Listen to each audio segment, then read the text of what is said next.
আমি ৩ মাসের গর্ভবতী। এইটা শুনেই আমার শ্বশুর শাশুড়ি একটা মুহূর্ত দেরি না করে তাদের সংসার থেকে আমরা ২টা মানুষকে পৃথক করে দেয়। আমার শ্বশুর হাফিজউদ্দিন শিকদার বলে, তোমাদের দিন তোমরা ২জন দেখো। আমি ২জনকেই খাওয়াই, তার উপর আরেকজন নিয়ে আসতেছেও। আমি কি সরকারি হোটেল খুলে বসছি? এইটা শুনতে পেয়ে আমার যেন বুকটা ফেটে যাচ্ছিল। আমার শ্বশুর শাশুড়ি এই কথাগুলো বলতে পারলো তাদের বংশের মুখ উজ্জ্বল করার জন্য। একজন আসতেছে আর উনি আমার অনাগত সন্তানকে একটা বোঝা মনে করেন। আমি সেখানে একটা মুহূর্ত দেরি না করে আমার রুমে চলে এসে কান্না করতে থাকি। তখনই আমার রুমে কারো আসার উপস্থিতি টের পাই। তাকিয়ে দেখি আমার স্বামী দাঁড়িয়ে আছে। তখনই সেই মানুষ বলে উঠল, কি হয়েছে আমার জামিলিয়া? আমি আমার স্বামীকে দেখি হাউমাউ করে কান্না করে উঠি। তখন আমার স্বামী রিয়াজউদ্দিন শিকদার আমাকে তার শরীরের সাথে জড়িয়ে ধরে এবং বলে উঠে, কি হয়েছে, এভাবে কেন কান্না করতেছো? তখনই আমি বলে উঠি, আপনি বাবা হতে চলেছেন। এই কথাটা শুনেই আমার 2 গালে হাত দিয়ে ধরে আমার কপালে চুমু দিয়ে বলল, কি আমি বাবা হব আর তুমি মা?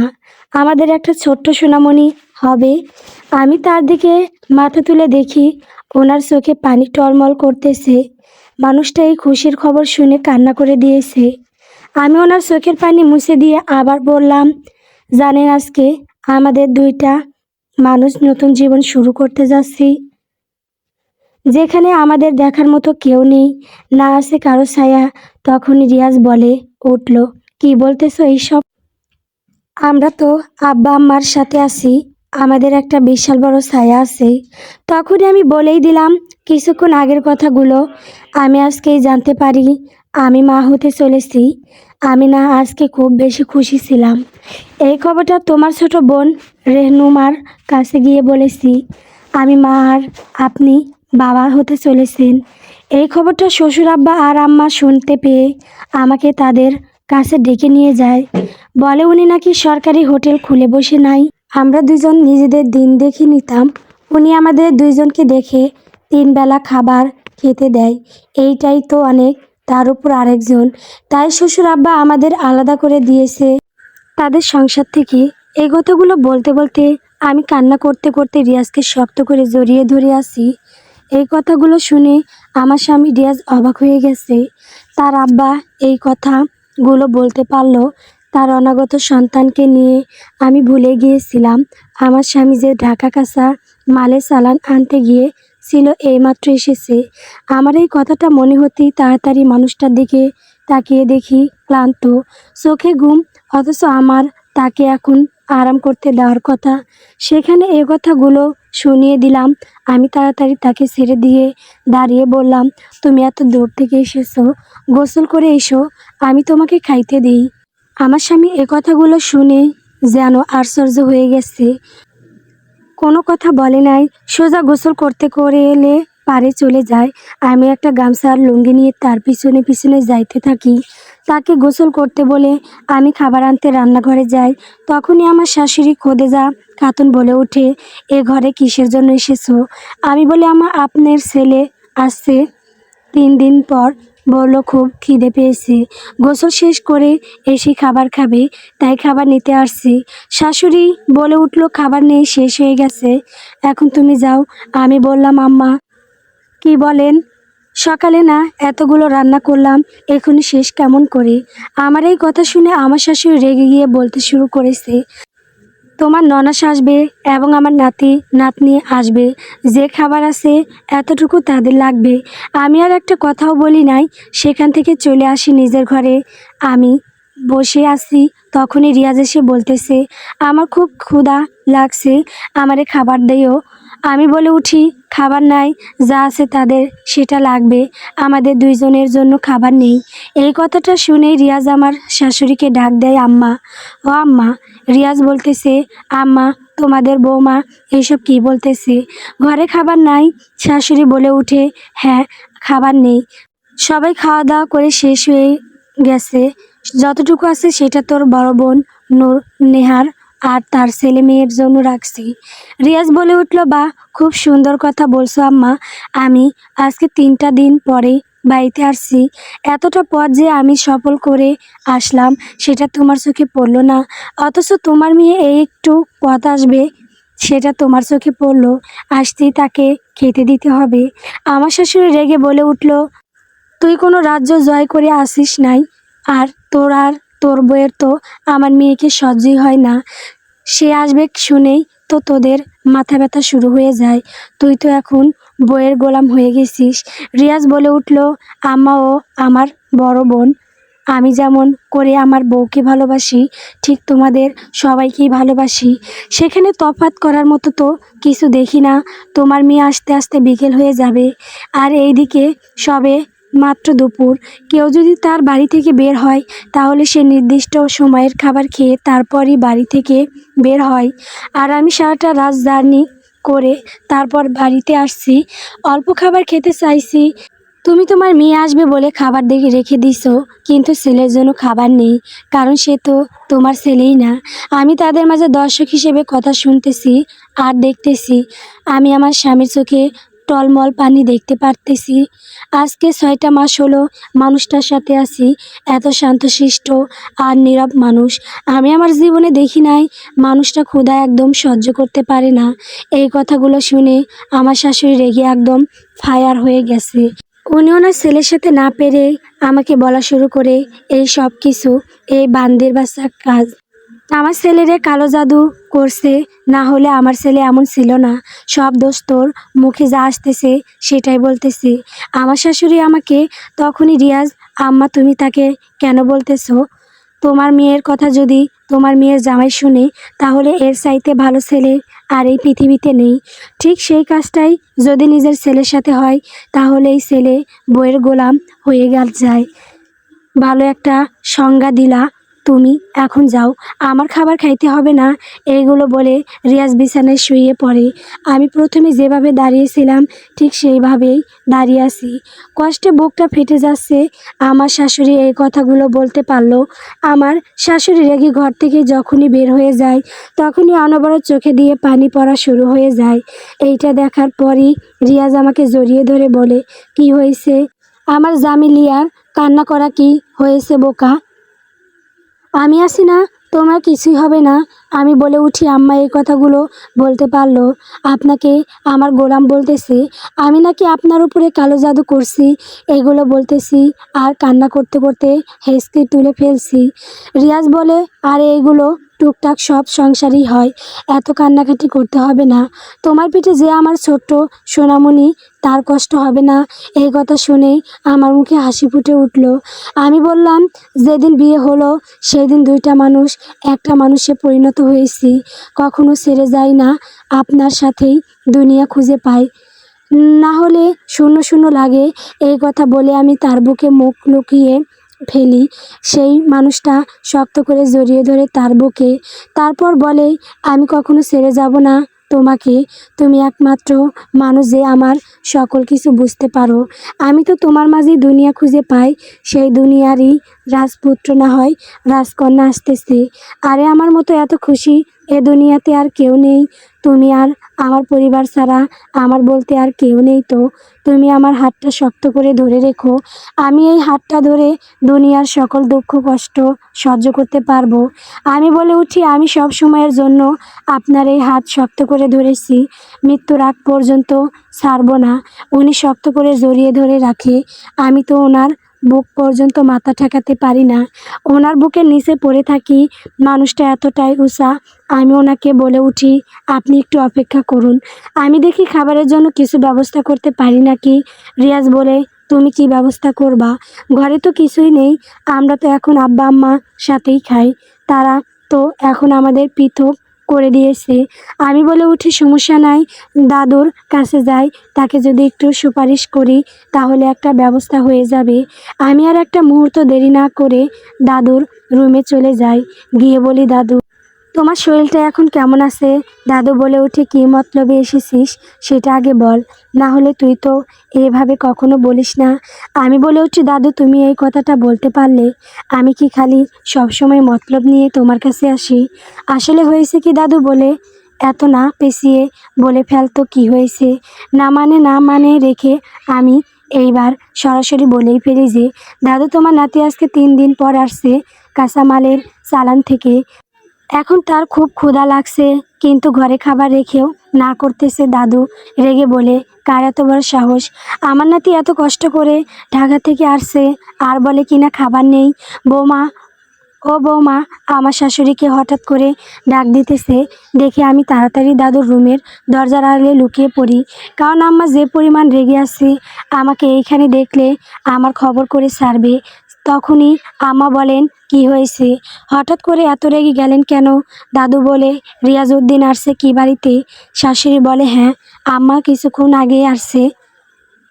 দাদু বলে, রিয়াজ কি খাবার খেয়ে ঘুমিয়ে পড়েছে নাকি এখনও খাবার খায় নাই? এই কথা শুনে আমার শাশুড়ির মুখটা অমাবস্যার চাঁদের মতো কালো হয়ে গেছে। তখনই আসলে হয়েছে কি আম্মা এখনও খাবার খায় নাই, ঘরে খাবার শেষ হয়ে গেছে, তার উপর আপনার বড় নাতনি আসবে আজকে। এইটা শুনে বলে উঠে, ছেলেটা এত কষ্ট করে এত দূর থেকে আসছে আর বলতেছো ঘরে খাবার নাই? সকালে না আমি দেখলাম এত কিছু রান্না করছো, শেষ কিভাবে হয়ে যায়? এখনই খাবার নিয়ে আসো, আমার ঘরে 3 জনের খাবার নিয়ে আসবে, আমি আর আমার নাতি একসাথে বসে খাবো। শাশুড়ি বলে আসলে হয়েছে কি আম্মা, দাদু ধমক দিয়ে বলে, আমি কি এত কথা বলতে বলছি তোমাকে? যাও খাবার নিয়ে আসো। এইটা শুনে আর একটা কথা বলার সাহস পায় না আমার শাশুড়ি, কারণ এ বাড়িতে একজনের কথা চলে, সেটা হলো আমার দাদি শাশুড়ি ফুলে বানুর।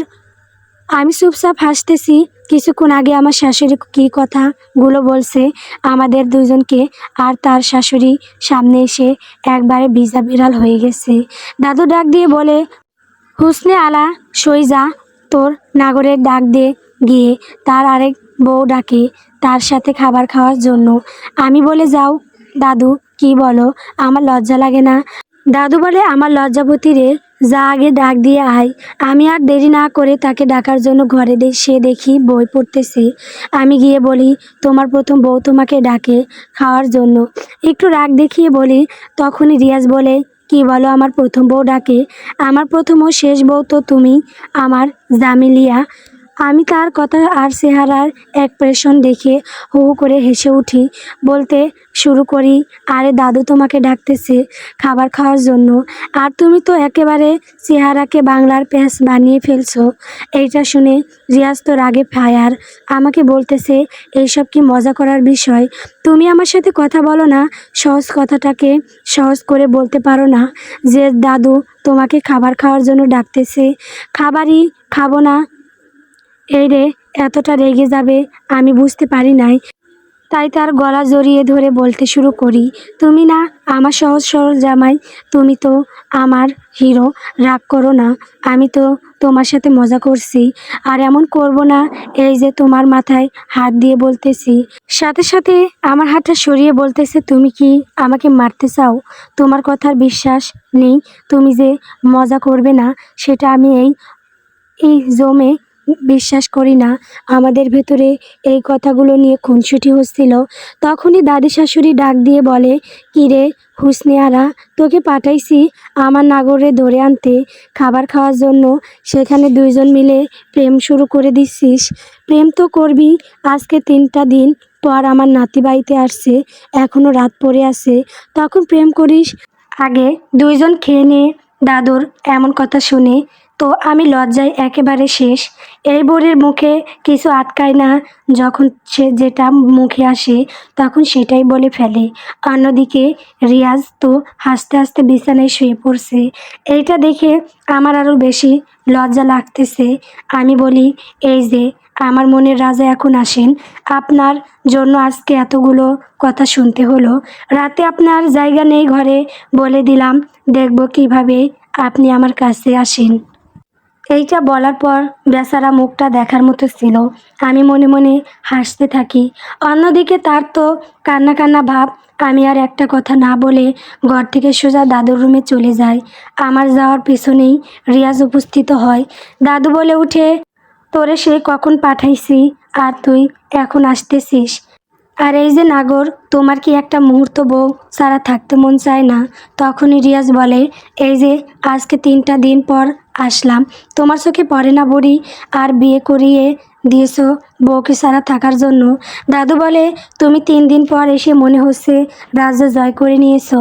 বউ পাগল মানুষ দেখছি, কিন্তু তোর মতো এত বউ পাগল আমি আমার জিন্দেগিতে দেখি নাই। রিয়াজ বলে, আমি বউ পাগল? তাহলে দাদা কি? সে তো তোমার আসলের ভেতর থেকে বাইর হয় না। আর সে আমারে বলতে আমি বউ পাগল, নিজের জামাইয়ের দোষ এখন আমাকে দিতেছে। বুড়ি, তুমি কিন্তু খুব শেয়ানা। এর ভেতরেই আরেকজনের এন্ট্রি হয়। আমার দাদা শ্বশুর কাজিম উদ্দিন শিকদার এসে বলতেছে, কি হয়েছে এখানে? কি নিয়ে এত দাদি নাতির ভেতরে তর্ক? রিয়াজ বলে ওঠে, এই যে তোমার আসল ধরে রাখার মালিক এসে গেছে, যাও গিয়ে একটু প্রেম করে আসো। আমি তো এদের ভেতরে একটা মুরগির ছানার মতো বসে বসে ঝিমুচ্ছি। এদের যে খাপ সারা কথা শুনতেই কেমন লাগে। এখন তো আরও যোগ হয়েছে দাদা শ্বশুর। আল্লাহ জানেন এদের মধ্যে কথা কখন শেষ হয়। তখনই দাদা বলে উঠে, এই আমাকে একদম বইয়ের গোলামি বলবি না। আর আমরা যদি প্রেম না করতাম তাহলে তোর বাপার ফুপুরা হয়েছে কিভাবে? এদের কথা শুনে আমি বলেই ফেলি, দাদা আপনিও এই দুজনের সাথে যোগ দিয়েছেন। আমার এইদিকে খিদের পেট জ্বালা করতেছে। এই দুইজন তো কথা শেষ করার নামই নিচ্ছে না। এখন একটু বন্ধব দেয়। আমার কথা শুনে দাদা বলে উঠে, আমার ছোট বউ বলছে দেখে তোরে ছেড়ে দিলাম, না হলে দেখতাম তুই কি কি বলতে পারিস। এই দুইটা মানুষ সারাদিন একজনের সাথে আরেকজন লেগেই থাকে। তারা দুইজন যে দাদা নাতি বোঝানোর কোনো উপায় নেই। কথা বলার সময় মনে হবে দুই বন্ধু কথা বলতেছে। দাদু আর আমি মিলে খাবার রেডি করে নিচে মাদুর পেতে দিয়ে সবাই একসাথে বসে পড়ি খাবার খাওয়ার জন্য। খাওয়া দাওয়া শেষ করে যখন দাদু পান খেতে থাকে, তখন তার কাছে গিয়ে বলি, একটা সুখবর আছে তোমাদের জন্য। দাদু বলে উঠে, কি সুখবর? তাড়াতাড়ি বলে ফেল। আমি লজ্জা কিছু বলতে পারতেছি না। এইটা দেখে রিয়াজ বলে উঠল, হয়েছে কি দাদু, তোমরা দুইজন বড় মা বড় বাবা হবে। এইটা শুনে দাদা বলে উঠে, এই কথা বলতে এত মানে করা লাগে? উনি পুরো কথাটা বুঝতে পারে নাই। যখন বুঝতে পারে কি আমরা বড় বাবা বড় মা হব, আমাদের নতুন সদস্য দুনিয়ায় আসতেছে, দুইটা মানুষের খুশি দেখে আমার চোখ দিয়ে পানি সরে আসে। এইটা কষ্টের কান্না না, আনন্দের কান্না। দাদু আমার মাথায় হাত বুলিয়ে তার গলা থেকে স্বর্ণের চেনটা খুলে আমাকে পরিয়ে দেয়। দাদু বলে, আমি আজকে যতটা খুশি হয়েছি সেটা আগামী দিনগুলোতে হয় নাই।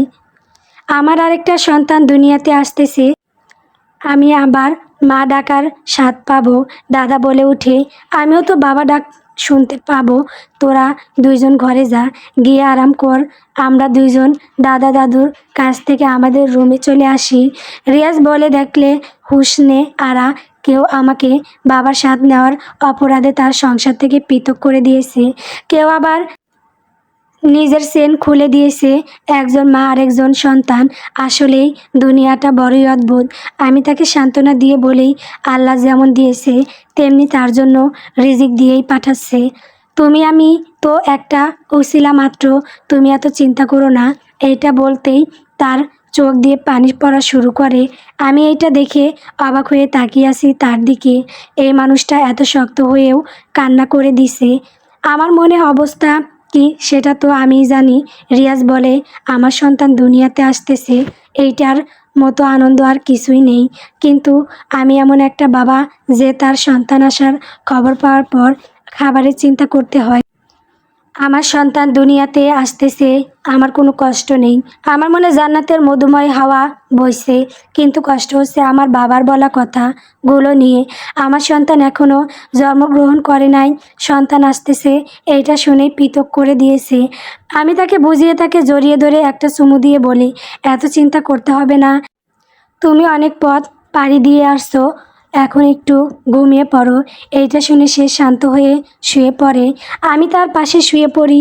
সে আমাকে তার দিকে টেনে নিয়ে কপালে একটা চুমু দিয়ে বলে, ঘুমিয়ে যাও আমার জামিলিয়া। দুইটা মানুষ ঘুমিয়ে পড়ি। কখন যে সন্ধ্যা হয়ে গেছে সেটার খবরই নাই। তখনই দরজায় টোকা শুনে তাড়াতাড়ি উঠে দেখি শ্বশুর, আব্বা, আম্মা ও ননাস দাঁড়িয়ে আছে। আমি আব্বাকে দেখে সালাম দেই। তখনই উনি বলে উঠে, রিয়াজউদ্দিন কোথায়? তাকে ডেকে দিও, তার সাথে আমার গুরুত্বপূর্ণ কথা আছে। আমি গিয়ে তাকে ডেকে নিয়ে আসি। তখনই শ্বশুর বলে উঠে, এইসব কি শুরু করেছে তোর বউ? রিয়াজ বলে, কি করেছে হুসনে আরা? তখনই ননাস বলে উঠে, যেখানে খায় তার অনুমতি ছাড়াই আরেকজন পৃথিবীতে নিয়ে আসতেছে। এই মেয়ের বিশাল সাহস। রিয়াজ বলে, এই বড় আপা, মুখ সামলে কথা বলো। তুমি তো তোমার শ্বশুর শাশুড়ি সাথে আসো, তাদের জিজ্ঞেস করো কি তিনজন সন্তান নিছো, সে কারো কামাই খায় না, তার স্বামীর কামাই করা টাকাই খায়। তুমি এই বিষয়ে আমাদের মাঝে আসবে না। তখনই আমার ননাস নেকা কান্না জুড়ে দেয়, আব্বা দেখছেন আপনার ছেলে আমাকে কি বলে? আমি কি তাহলে আপনার পর হয়ে গেছি? আপনাদের পরিবারের ভেতরে কথা বলা যাবে না? আব্বা, আপনি যদি এর বিচার না করেন তাহলে আমি আর কোনো দিন এ বাড়িতে আসবো না। আমি দাদা দাদুর রুমের দিকে তাকিয়ে আছি। এই দুইটা মানুষ না আসলে এখানে বিশাল বড় কিছু হয়ে যাবে। এত শোরগোল হচ্ছে দেখে তারা দুইজন আসতেছে। তখনই আমার মুখে হাসি ফুটে ওঠে যে এখন অন্তত এই সমস্যার সমাধান হবে। এই কথাগুলো শুনেই আমার শ্বশুর হঠাৎ করে রিয়াজকে থাপ্পড় মেরে বসে। এইটা দেখে তো আমার চক্ষু চরক গাছ হয়ে গেছে। যখনই রিয়াজ কিছু বলতে যাবে তখনই শ্বশুর বলে ওঠে, এই শিক্ষা দিয়েছি তোকে কার সাথে কেমন করে কথা বলতে হবে, তোকে কি আমরা শিক্ষা দেই নাই? বেয়াদব কোথাকার! তোর বড় বোন, সে এই বাড়ির সকল বিষয়ে কথা বলার অধিকার আছে। তখনই শাশুড়ি বলে ওঠে, এই নির্লজ্জ মেয়েটার জন্য আমার ছেলেটা এমন হয়েছে। এই মেয়ে আমার ছেলেকে কালো জাদু করেছে, না হলে আমার সহজ সরল ছেলেটা এইভাবে পরিবর্তন হয় না। রিয়াজ বলে উঠল, আব্বা আম্মা, আমি তোমাদের দুজনকেই খুব সম্মান ও ভালোবাসি। আমাকে সকল আদব কায়দা শিখিয়েছেন। আপনার হয়তো ভুলে যাচ্ছেন, আপনারাই ন্যায়কে ন্যায় বলতে এবং অন্যায়কে অন্যায় বলতে শিখিয়েছেন। তখনই শ্বশুর বলে উঠে, এখন তোর কাছ থেকে শিখতে হবে কোনটা ন্যায় আর কোনটা অন্যায়। রিয়াজ বলে উঠল, আম্মা, আপনি আমারে আপনার ছেলে বলতেছেন? যে নিজের সন্তানের কষ্ট বুঝতে পারে না, তার ছেলে এত কষ্ট করে সফর থেকে আসে, আসার পর যখন খাবার চাই, খাবার থাকার পরও না করে দেয়, তখন কি তাকে আসলেই সন্তান বলে দাবি করা যায়? তখনই আমি রিয়াজের হাতটা জড়িয়ে ধরি। আমি তো এই বাড়ির সকলের কাছে বোঝা হয়ে গেছি। এই মানুষটা ছাড়া। তখনই শ্বশুর বলে উঠে, এত বড় কথা বলার সাহস কোথায় পাইছিস? আমারটা খেয়ে আমারটা পরে এখন আমাকেই কথা শোনাচ্ছিস? রিয়াজ বলে, আব্বা, আপনি ভুল বলতেছেন। আমি আপনার এত বিশাল আড়তে কাজ করার পরেই আপনি আমাকে খাইতে দেন। সেই হিসেবে আমি আমার কামাই করা টাকাই খাই। আপনি আমাকে খোটা দিতে পারেন না। এইটা শুনেই তো আমার শ্বশুর রেগে যখনই আবার রিয়াজকে থাপ্পড় মারতে যাবে তখনই আমি সবার সামনের তাকে জড়িয়ে ধরি, যেন শ্বশুর আব্বা তাকে মারতে না পারে। এইটা দেখে আমার ননাস বলে ওঠে, কত বড় নির্লজ্জ আর বেহায়া হলে সবার সামনে এইভাবে নিজের স্বামীকে জড়িয়ে ধরে যায়। এত নিচু জাতের মেয়ে আনছেন আব্বা, যার কোনো লজ্জা বলতে কিছু নেই। আমি যেন তাদের কারো কথা শুনতে পারছি না। আমি শুধু ভাবতেছি আমার স্বামী যেন আর মার না খায়। আমি কান্না করতে করতে হেঁকছি তুলে ফেলছি। তখন আমার স্বামী রিয়াজ আমার মাথায় হাত বুলিয়ে বলে, কি হয়েছে? আরে তুমি কেন এইভাবে কান্না করতেছো? তোমার তো কোনো অপরাধ নেই। আল্লাহর মাল আল্লাহ দিছে, এখন তাকে ভালোভাবে দুনিয়াতে আনা আমাদের দুজনেরই কাম্য। আমি বলি, আমার জন্য এইসব হয়েছে, আমি এই সকল কিছুর জন্য দায়ী। আমি কি করব? তখনই আমার স্বামী বলে উঠে, তোমার কোনো দোষ নেই। আর যাদের এতদিন দেখছো না তারা সবাই মুখোশ পরা ছিল, আজ উন্মোচন করেছে। এই কথার মাঝেই শ্বশুর বলে উঠে, আজকে থেকে তুই আমার সংসারের কানাকড়িও পাবি না, তুই আর আরতেও যাবি না। তোর মতো সন্তান আমার দরকার নেই। যে বইয়ের কথাই চলে সে কখনো আমার সন্তান হতে পারে না। আজকে থেকে তোর দিন তুই দেখবি। এই বলেই সবাইকে নিয়ে উনি চলে যায়। আমি তখনই ওইখানে বসেই কান্না করতেছি। আজকে সকল কিছু হয়েছে একমাত্র আমার জন্য। তখনই রিয়াজ আমাকে ধরে রুমে নিয়ে যায় আর বলে, তুমি যাদের আপন ভাবো তারা কখনো তোমাকে আপন মনে করে নাই। দেখো, আমার দাদা দাদুকে তাদের সন্তান এতগুলো কথা বলে গেল, অথচ তারা তাদের ঘর থেকে বের হয়ে পর্যন্ত দেখে নাই। আসলে তারা তো তাদের সন্তানের টাকাই চলে। যদি সেটা বন্ধ করে দেয়, আসলে সকলে এই দুনিয়ার স্বার্থপর। আমি কান্না করতে করতে বলি, এখন আমরা দুজন কি করব? আমরা তো কখনো ভাবিনি যে আলাদা হয়ে যাব। তুমি তো যা করেছো সব আব্বার সাথে মিলেই। রিয়াজ বলে, আরে এত হতাশ হয়ে পড়ো না। আল্লাহ একজন আছে, উনি সব কিছু ঠিক করে দিবেন। আর আমার কাছে যা আছে, আমাদের দুইজনের টুনা টুনির সংসার কিছুদিন চলে যাবে। আমি বলে উঠি, কিছুদিন পরে কি করবে? রিয়াজ বলে, এই কথাটা যদি আগে চিন্তা করতাম তাহলে আজ এই দিন দেখতে হয় না। এখন আর কি করব? আগে যেটা করতাম সেটাই করব। আগে বাপেরটা করতাম, এখন না হয় অন্যেরটা করব। আমি তখনই তাকে জড়িয়ে ধরে কান্না করে দেই। আমি মানুষটার মুখের দিকে তাকিয়ে দেখতে পারতেছি না। আমার এই অবস্থা দেখে মানুষটা নিজের দুঃখগুলো প্রকাশ করতেছে না। আমাকে বুঝিয়ে শুনিয়ে থামায় আর আমাকে ঘুম পাড়িয়ে দেখে রেখে সে বাজারে চলে যায়। রাতে তো খেতে হবে। অন্যদিকে আমার শ্বশুর আমার শাশুড়িকে বলে, যদি আমার ঘর থেকে একটা জিনিসপত্র ওই ঘরে যায় তাহলে কিন্তু তোমার খবর আছে। আমার শাশুড়ি বলে, যে ছেলেটা আমাকে মা বলে স্বীকার করে না, আমি তাকে আমার সংসার থেকে সাহায্য করব কখনো না। সেই মেয়েটার জন্য আমার ছেলেটা আজ এই অবস্থা। তখনই আমার ননাস বলে উঠে, এইবার একটা ভালো কাজ করছো আব্বা। এখন বুঝতে পারবে বাবা মার সঙ্গে অন্যায় করলে কেমন সাজা ভোগ করতে হয়। আমার শ্বশুর বলে, আমার এক ছেলে 3 মেয়ে। আরেকজন আজকের দিন পর থেকে মারা গেছে। আজকে থেকে সে মৃত। এই পরিবারের জন্য আমার ননাস বলে উঠল, যে থালায় খাবার খায় সেই থালায় যদি ফুটো করে তাহলে তো শাস্তি পেতেই হবে। একদম উচিত কাজ করছো তুমি। তখনই আমার ননদ রেনুমা বলে উঠল, আব্বা, আপনি কাজটা কি ঠিক করতেছেন? বড় ভাই না হয় ভুল করছে, তাই বলে আপনারা সবাই তার মতো করে ভুল করবেন? জীবিত মানুষটাকে এক মুহূর্তের মধ্যেই মৃত বানিয়ে দিলেন। শ্বশুর বলে উঠে, তুই ছোট মানুষ, এত কথা বলিস না। কোনো কুলঙ্কার আমার সন্তান হতে পারে না। আজকে তো ওকে আমি পৃথক করে দিয়েছি। আমার মনটা চাচ্ছে বাড়ি থেকে বের করে দিতে। এইটা শুনে শাশুড়ি বলে, এইটা দরকার নেই, আমরা কেউ ওর সাথে কথা বলবো না। তারা সকলে মিলে এই কথাগুলো বলতেছিল। আমাকে ঘুমাতে দেখে তারা এই পরামর্শ করতেছিল, কিন্তু আমি ঘুমাই নাই। আমার শরীরটা ভালো লাগতেছিল না, তাই একটু বাড়ির উঠানে হাঁটতে বাহির হয়েছিলাম। কিন্তু তাদের কথাগুলো শুনে আমার পায়ের নিচ থেকে মাটি সরে গিয়েছিল। আজকে আমার সন্তান দুনিয়াতে আসতেছে, এইটা শুনে আমার শ্বশুর শাশুড়ি নিজের সন্তানকে মৃত বানিয়ে দিল। আমি ওইখান একটা মুহূর্ত দেরি না করে ঘরে এসে বালিশে মুখ গুজে কান্না করতে থাকি। এমন একটা সিচুয়েশনে আছি, এইখানে যে কেউ আমাকে একটু বোঝাবে সেই মানুষটাও নেই। আমি আগে মনে করতাম শ্বশুর বাড়ি নিজের বাড়ি হয়, কিন্তু আজ বুঝতে পারলাম মেয়েদের স্বামী ছাড়া আপন বলতে কেউ হয় না। না থাকে নিজের বলতে বাপের বাড়ি, না থাকে শ্বশুর বাড়ি। এই কথাগুলো চিন্তা করতেছি আর কান্না করতেছি। তখনই কারো আসার উপস্থিতি টের পেয়ে তাকিয়ে দেখি ক্লান্ত শরীরে হাজির হয়েছে রিয়াজ। তার হাতে ব্যাগ ভর্তি সব কিছু, একটা সংসারে যা যা লাগে। আমাকে কান্না করতে দেখে বলে উঠল, আমার জামালিয়ার কি হয়েছে? এভাবে কান্না করতেছো কেন? আমি বলে উঠি, আপনি আজকে থেকে মৃত। এইটা শুনে রিয়াজ একটা হাসি দিয়ে বলল, বাবুর আম্মু, তুমি কি আমার সাথে মজা করো? একটা জলজ্যান্ত মানুষ তোমার সামনে দাঁড়িয়ে আছে, তুমি তাকে মৃত বলতেছো? আমি তখন বলি, তোমার আব্বা আম্মা ভাই বোনের কাছে তুমি মৃত। তোমার আব্বা এই কথা বলছে। রিয়াজ বলে উঠল, কি এই কথাগুলো আব্বা আম্মা বলছে?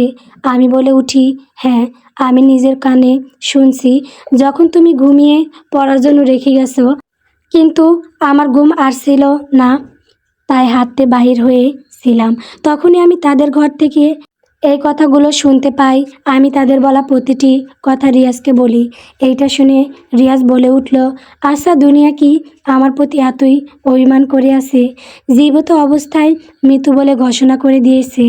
আমি কি এতটাই খারাপ হয়ে গেছি? যাদের কাছে আল্লাহ জান্নাত রাখছে তাদের কাছেই আজ জীবিত অবস্থায় মৃত্যু, জাহান্নামের আজব হয়ে উঠেছি। তার বলা কথাগুলো বুঝতে কষ্ট হলেও তার বলা প্রতিটি কথা অনুভব করতে পারতেছি। আজকে আমি তাকে নতুন করে দেখতেছি। 6 মাস আগের মানুষটার সাথে আজকে দাঁড়িয়ে থাকা মানুষের কোনো মিল নেই। সহজ সরল জামাই আজকে এতটাই কঠিন হয়ে গেছে যে এই কথাগুলো শুনে এক আফসোস সারা কিছুই প্রকাশ করলো না। আমি তাকে কি বলে সান্ত্বনা দিব বুঝতে পারতেছি না। জীবিত মানুষটাকে মৃত বলার পর অনুভূতিটা কেমন হবে? সেই মানুষটার কাছে আমি বলি, তুমি এটা নিয়ে কষ্ট পেও না। আব্বা আম্মা মনে হয় রাগের মাথায় বলে ফেলেছে, যখন রাগ কমে যাবে তখন ঠিক তোমাকে কাছে টেনে নিবে। তখনই রিয়াজ বলে ওঠে, মৃত মানুষের কি কখনো কষ্ট হয়? জামিলিয়া, তুমি আসলে বোকা। মৃত মানুষের যতই যত্ন নেওয়া হোক, কেউ তার লাশ পচানো আটকাতে পারবে না। তেমনি জীবিত মানুষের মৃত্যুর আগেও মৃত্যু ঘোষণা পায়, তারও কখনো কারো প্রতি অভিযোগ আর ভালোবাসা থাকে না।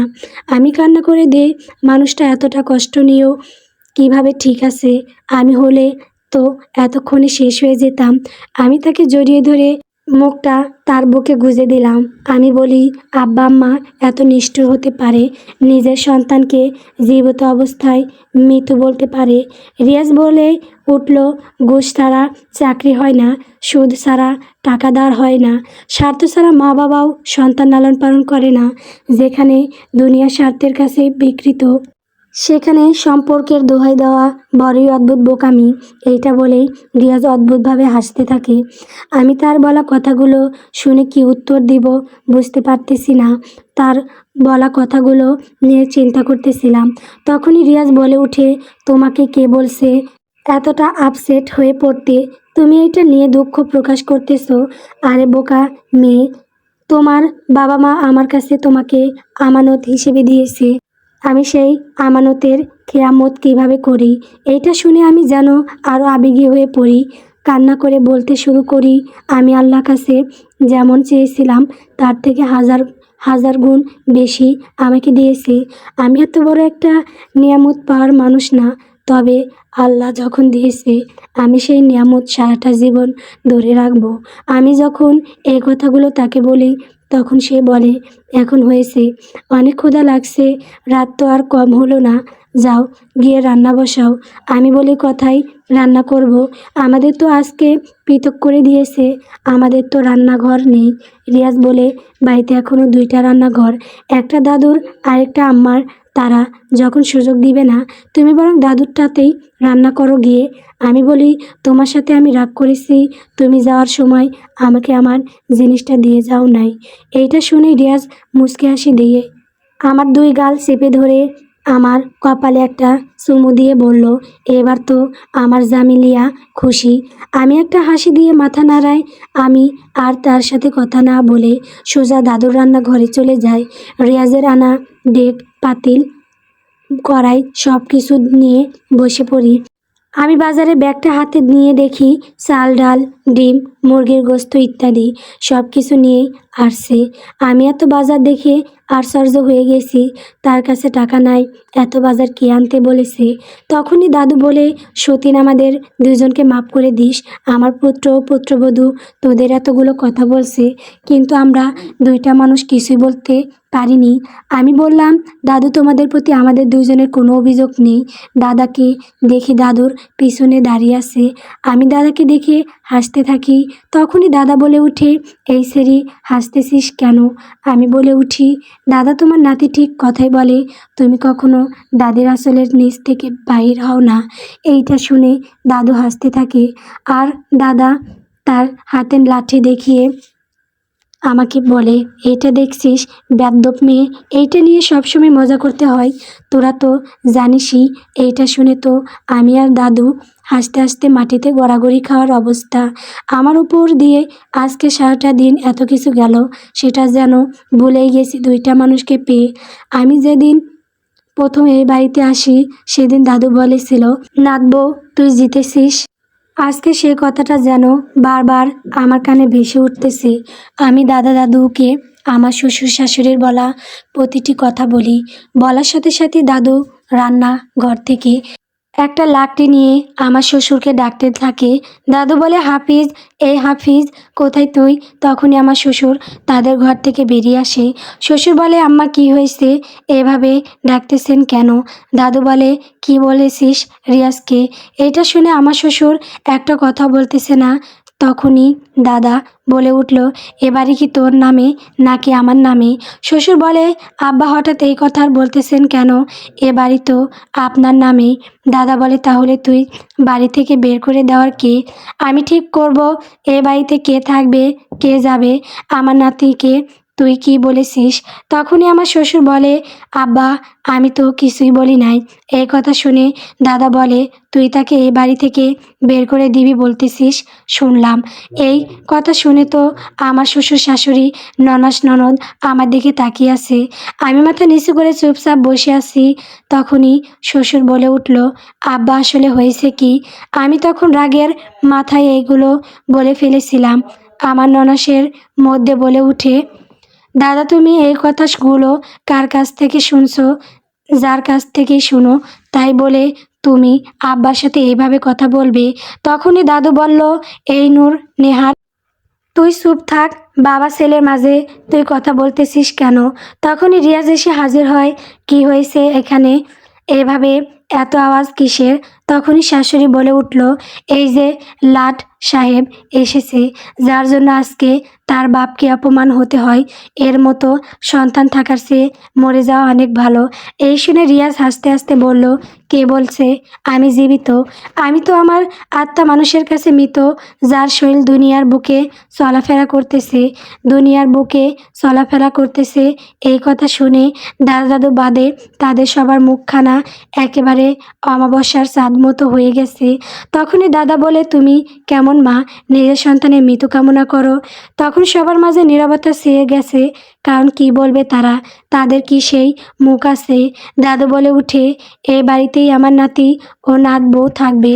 এখন যার যার ঘরে যাও, এই নিয়ে যেন আর কোনো কথা না শুনি।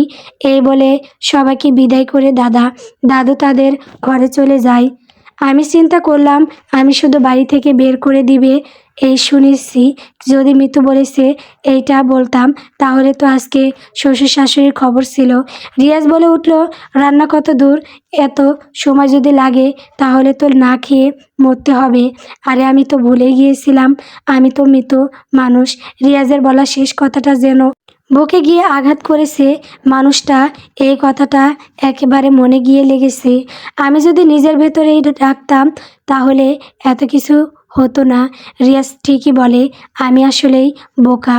এইগুলো চিন্তা করতেছিলাম। তখনই রিয়াজ বলে, এই কথাই হারিয়ে গেলে, এইভাবে যদি হারিয়ে হারিয়ে রান্না করো তাহলে আর আজকে রাতের খাবার খাওয়া লাগে না। তখনই আমি বলি, তুমি যাও, আধা ঘন্টার মধ্যেই রান্না হয়ে যাবে। রিয়াজ বলে উঠে, আসলেই কি রান্না হবে? আমি রাতের খাবার খেতে পারবো? আমি একটা মুচকি হাসি দিয়ে বলি, তুমি যাবে এখান থেকে, আমার কিন্তু রাগ হচ্ছে। তখনই রিয়াজ বলে, আচ্ছা আচ্ছা যাচ্ছি না আমি, চলো আমি নিজেও তোমার কাজে সাহায্য করি। আমি আর তাকে কিছু না বলে রান্না করতে থাকি। রিয়াজ রান্না করার জন্য যা যা লাগবে সব কিছু রেডি করে দেয়। আমি শুধু রান্না করি। রান্না শেষ করে সব কিছু ঘরে নিয়ে যাই। রাতের খাবার খেয়ে সব কিছু ঠিকঠাকভাবে রেখে দুইজনে শুয়ে পড়ি। আমি বলে উঠলাম, কালকে থেকে কি করবে তুমি? আজকে সারাদিন যা হয়েছে তা আমার মাথা থেকে বের হচ্ছে না। রিয়াজ বলে উঠল, তোমার তাকদিরে যা আছে তা তুমি না চাইতেও তোমার কাছে আসবে। তাকদির তো আর পরিবর্তন করা যায় না, তবে তাকদির সুন্দর করা যায়। যা হয়েছে তা তো আর পরিবর্তন করতে পারবো না, তবে সুন্দর করতে তো পারবো। আমি তাকে বলি, তুমি এতদিন আব্বার আড়তে কাজ করছো, এখন কি করবে? সংসার কিভাবে চলবে? রিয়াজ বলে, আল্লাহ তো আর একলা একজনের না, আল্লাহ সবার, তিনি একটা ব্যবস্থা করে দিবেন। আল্লাহ ভরসা। আমি এই দুনিয়াতে সুখ পাই আর না পাই, যখন থেকে একটা হালাল মহব্বতে পড়লাম, সেই মানুষটার বুকেই যেন আমার সুখগুলো খুঁজে পাই। আমি তার বুকে মাথা রেখে ঘুমিয়ে পড়ি। ফজরের মধুময় সুরের আজানে ঘুম ভেঙে যায়। আমি উঠে দেখি রিয়াজ এখনও ঘুমাচ্ছে, তাই তাকে ঘুম থেকে উঠিয়ে দেই নামাজের জন্য। রিয়াজ অজু করে মসজিদের দিকে চলে যায়। আমি ঘরে যাই, নামাজ বিছিয়ে নামাজে দাঁড়িয়ে যাই। আল্লাহর কদমেই তো বান্দাবান্দির শান্তি। আমি নামাজ শেষ করে সকালের খাবার তৈরি করতে দাদুর রান্নাঘরে চলে যাই। রিয়াজ নামাজ পড়ে বাড়িতে এসে আমাকে খুঁজতে খুঁজতে রান্নাঘরে চলে আসে। রিয়াজ বলে, আমার জামিলিয়া কি করে? আমি বলে, তোমার জামিলিয়া সকাল ও দুপুরে রান্না করতেছি, এখন কি তুমি বাজারে চলে যাবে? রিয়াজ বলে, আমি বাজারে চলে যাব, দেখি গিয়ে কোনো কাজ পাই কি না। কাজ করতে হবে, না হলে তো না খেয়ে থাকতে হবে।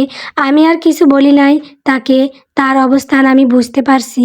সে তো শ্বশুর আব্বার ব্যবসাটাকে আগড়ে ধরে রাখার চেষ্টা করেছিল, কিন্তু সেটার কিছুই তো হলো না। রিয়াজ চলে যায়, আমি রান্না করতে থাকি। তখনই আমার ননদ রেহনুমা হাজির হয়। রেহনুমা বলে, ভাবি আমাকে মাফ করে দেন, আসলে কালকে এত কিছু হয়ে যাবে আমি জানলে কাউকে বলতাম না। আমি বলি, আরে ননদিনী, তুমি মাপ চাচ্ছ কেন? তোমার তো কোনো দোষ নেই, আল্লাহর কপালে যা রাখছে তাই হবে। আর এইটা কি লুকিয়ে রাখার মতো কিছু? একদিন তো ঠিকই বের হয়ে আসতো। রেহনুমা বলে, ভাবি আমি খুব খুশি হয়েছি, আমার ভাতিজা ভাতিজি যেটাই হোক দুনিয়ায় আসতেছে। এই খুশির মুহূর্তটাকে যে এইভাবে প্রতিদান দিতে হবে আমি কখনো কল্পনাও করিনি। আর ভাইকে যে কথাগুলো বলেছে সেগুলো নিয়ে আমার কিছুই বলার নেই। আব্বা আম্মা যে এতটা পথ চলে যাবে আমি চিন্তা করতে পারি নাই। আমি বলি, কালকের সকল কিছু ভুলে যেতে চাই আমি, আমার নতুন দিনের স্বপ্ন নিয়ে বাঁচতে চাই। তোমার ভাই এইটা নিয়ে হয়তো কষ্ট পাইছে, তবে উনি এইটা ভুলে যেতে চায়, তাই এই কথাগুলো আর স্মরণ করো না। রেনুমা আর একটা কথা বলে নাই, কাঠের পিঁড়িতে বসে আছে। আমি রান্না করতেছি সেটাই দেখতেছে। দাদু এসে হাজির হয়, এসে বলল, কি করো গো আমার সতীন? আমি বলি, দাদু রান্না করতেছি। তুমি কিন্তু আজকে দাদাকে নিয়ে আমাদের নতুন সংসারে একটু গরিবই খাবার খাবে। এইটা শুনেই রেনুমা রান্নাঘর থেকে বের হয়ে চলে যায়। কথাটাই হয়তো কষ্ট পেয়েছে, কিন্তু আমি আর কি করব। তখনই দাদু বলে, আচ্ছা আচ্ছা সতীন, আমি আর তো দাদা দুপুরে চলে আসবো। আমার জামাই কোথায় গেছে? আমি বলি, উনি তো বাজারে গেছে কাজ খোঁজার জন্য। দাদু বলে উঠল, কি তার বাপের এত বড় আড়ত থাকতে সে অন্যর এইখানে কাজ করবে কেন? আমি বলি, দাদু আব্বা তাকে আড়তে যেতে না করছে, তাকে তার দিন দেখতে বলছে। এইটা শুনে দাদু আমাকে বুঝিয়ে চলে যায়।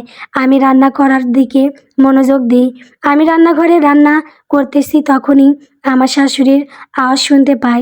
শাশুড়ি আমার ছেলেটারে ওই কাল লাগেনি খাইছে। আমার ছেলে কখনো আমার সাথে উচ্চস্বরে কথা বলে নাই, সেই ছেলে আমাকে মা বলে স্বীকার করতে চায় না। এই মেয়েটা আমার ছেলেকে কালো জাদু করছে, এসব বলতেছিল। আমার এই কথাগুলো শুনে কষ্ট হচ্ছিল, তবে আমি আর কালকের মতো কান্না করব না। আমাকে এখন আমার সংসার সাজাতে হবে, কারো কথায় আর কষ্ট পাবো না। আমি রান্না শেষ করে সব কিছু গুছিয়ে নিয়ে ঘরে চলে আসি। আমি বসে না থেকে ঘরটাকে সুন্দর করে সাজিয়ে তোলার জন্য লেগে পড়ি। আমার এই ছোট্ট ঘরে তেমন কিছুই নেই, তারপরও এইগুলো নিয়েই তো আমার সংসার। আমি এইগুলো গুছিয়ে রাখতে রাখতে রিয়াজ এসে হাজির হয়। আমি তার মুখের দিকে তাকিয়ে দেখি মলিন হয়ে আছে। আমি জিজ্ঞেস করলাম, কি হয়েছে? তোমার মুখখানি এমন মলিন হয়ে আছে কেন? রিয়াজ বলে, সেই সকালে বের হয়েছি, বাজারের সকল আড়তে কাজের জন্য গিয়েছি, কিন্তু কেউ কাজ দেয় নাই, উল্টো আমার সাথে মজা নিচ্ছিল। আমি বলি, কি বলো, মজা নিচ্ছিলে কেন? রিয়াজ বলে, আমি কাজের জন্য গিয়েছি, তারা বলে তোর বাপের এত বড় আড়ত থাকতে তুই আমাদের কাছে কাজের খোঁজে আসছিস, এইটাও কি আমাদের বিশ্বাস করতে হবে? সকাল সকাল মজা করিস না, গিয়ে তোর বাপের সাথে কাজ কর। আমি এইসব শুনে আর কি বলবো, আল্লাহর ইচ্ছা সব কিছু তো উনি ফয়সাল করেন। আমি তাকে অনেকক্ষণ বুঝিয়ে বলে তারপর সকালের খাবার খেতে দিই। সকালের খাবার খেয়ে আমার কাছে এসে বলতেছে, হুসনে আরা, আমি চিন্তা করতেছি বাচ্চাদের খাবারের ফেরি করব, যে টাকা আমার কাছে আছে সেটা দিয়ে ফেরি করার মতো টাকা হবে। আমি এ কথা শুনে হতভম্ব হয়ে তাকিয়ে আছি। সোনার চামচ মুখে নিয়ে জন্মগ্রহণ করা মানুষটা নাকি রাস্তায় রাস্তায় ফেরি করবে।